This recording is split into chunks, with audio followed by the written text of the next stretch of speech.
കല്ലൂർ സ്റ്റേഡിയത്തിൽ നൃത്ത പരിപാടിക്കിടെ Uma Thomas MLA അപകടത്തിൽപ്പെട്ടതിൽ വേദി ഒരുക്കിയ മൃദംഗാവിഷിന് ഗുരുതര വീഴ്ച സംഭവിച്ചു എന്നാണ് പോലീസിന്റെ കണ്ടെത്തൽ. GCDAക്ക് വീഴ്ച സംഭവിച്ചിട്ടില്ലെന്നും പോലീസ് കണ്ടെത്തുന്നു. കേസിൽ പോലീസ് ഉടൻ കുറ്റപത്രം സമർപ്പിക്കും. വിഷ്ണു സുരേഷ് നമ്മളോടൊപ്പം ചേരുന്നുണ്ട് കൊച്ചിയിൽ നിന്ന്. വിഷ്ണു, ഇതിൽ നടന്നിട്ടുള്ള അന്വേഷണത്തിന്റെ സ്വഭാവം എന്താണ്? അന്വേഷണത്തിൽ എന്തൊക്കെ കാര്യങ്ങൾ കണ്ടെത്താൻ കഴിഞ്ഞിട്ടുണ്ട്?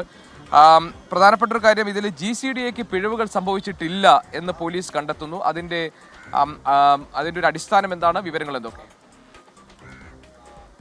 GK, good morning. ഗുരുതരമായ വീഴ്ച ഈ മൃദംഗവിഷിന് സംഭവിച്ചു എന്നുള്ളതാണ് ഈ അന്വേഷണത്തിലുടനീളം പോലീസിന് കണ്ടെത്താനായിട്ടുള്ളത്. നേരത്തെ GCDAക്കും അതോടൊപ്പം തന്നെ പോലീസിനുമെതിരെയൊക്കെ ആരോപണങ്ങൾ ഉയർന്നു. പ്രത്യേകിച്ച് ഉമാ തോമസിന്റെ പാർട്ടിയായ കോൺഗ്രസിന്റെ നേതാക്കൾ തന്നെ അത്തരത്തിൽ GCDAക്കും ഈ പോലീസിന് സംഭവിച്ച വീഴ്ചകൾ ഉയർത്തിക്കാട്ടി പരാതികളൊക്കെ നൽകിയിരുന്നു. എന്നാൽ അത്തരത്തിലൊരു വീഴ്ചയും GCDAക്കും പോലീസിന് സംഭവിച്ചിട്ടില്ല.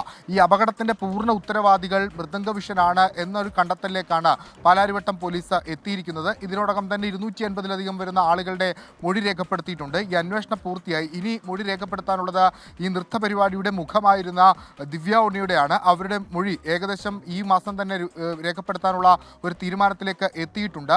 ഈ സ്റ്റേജ് നിർമ്മാണവുമായി ബന്ധപ്പെട്ട് പാലിക്കേണ്ട ഒരു ചട്ടങ്ങളും മൃദംഗവിഷൻ പാലിച്ചിരുന്നില്ല. അങ്ങനെയല്ലായിരുന്നു ഒരു സ്റ്റേജ് നിർമ്മിക്കേണ്ടത്. അതിൻ്റെ സാങ്കേതിക വശങ്ങളൊക്കെ പരിശോധിച്ചാണ് ഈ കുറ്റപത്രം തയ്യാറാക്കുന്ന നടപടിയിലേക്ക് കടന്നിരിക്കുന്നത്. ഈ മാസം അവസാനമോ അടുത്ത മാസം ആദ്യമോ കുറ്റപത്രം സമർപ്പിക്കാനാകുമെന്ന പ്രതീക്ഷയിലാണ് പാലാരിവട്ടം പോലീസ് ഉള്ളത്. GCDAക്കും പോലീസിനും ക്ലീൻ ചിറ്റ് നൽകുകയാണ്. വീഴ്ച സംഭവിച്ചിട്ടുള്ളത് മൃദംഗവിഷന് മാത്രമാണ്. നേരത്തെ ഈ കേസുമായി ബന്ധപ്പെട്ട മൃദംഗവിഷന്റെ ഡയറക്ടർ അടക്കമുള്ള 4 പേർക്കെതിരെ അറസ്റ്റ് രേഖപ്പെടുത്തിയിരുന്നു.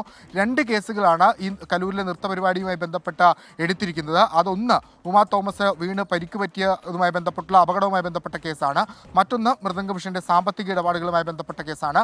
സാമ്പത്തിക ഇടപാടുമായി ബന്ധപ്പെട്ടുള്ള കേസിന്റെ അന്വേഷണം ഒരു വശത്തു കൂടി പുരോഗമിക്കുകയാണ്. പക്ഷേ ആദ്യം രജിസ്റ്റർ ചെയ്ത FIR-ൽ ഇപ്പോൾ കുറ്റപത്രം സമർപ്പിക്കാൻ പോകുന്നു. 45 ദിവസമാണ് ഈ അപകടത്തിൽ ഗുരുതരമായി പരിക്കേറ്റ് ഉമാ തോമസ് ആശുപത്രിയിൽ കിടന്നത്. അതിന് വലിയ അപകടത്തിലേക്ക് വഴിവെച്ചത് ഈ മൃദംഗവിഷന്റെ പിഴവ് തന്നെയെന്നാണ് പോലീസിന്റെ അന്വേഷണത്തിൽ അടിവരയിട്ട് പറയുന്നത്. ഗോപീഷ്.